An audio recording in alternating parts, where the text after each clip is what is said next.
Hello bibis, may hapon na lang ko i-share. Katong last day nga nagsuroy mi summer sa Malaybalay. So, naay mi na kuha na kana na kunoy binaki ni Mang Raul sa Aglayan. And then gabi pangita na mo. So pagkakita na mo siyang store, pagabot na mo dito is wala na siya stock. So meaning lami siguro ang binaki ni Mang Raul. Oo. So nangita mi lain nga binaki wala gid siya laim.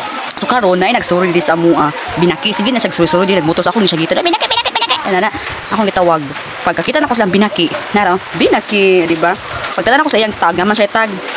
Anak ko taga asa na siya nga binaki? Asan yung binaki? Ana din sila ako. Pagpasa din ako kay alam mo ni binaki ni Mang Raul, taong mong gipangita sa Aglayan bitaw guys. Yes, binaki ni Mang Raul. Finally matilawan na ako yung binaki ni Mang Raul. Lami siya price sa kape, binaki ni Mang Raul. Let's go. Okay, so ato siya i-try ang binaki ni Mang Raul. Lamit daw ni siya nga binaki. Yes, lamit daw ni siya. Premi ni sila gakahotan sa Aglayan. Yes, kung gusto mo magtag binaki nga, lamit daw ni siya special binaki ni Mang Raul. Nana siya sa Aglayan. Tadang.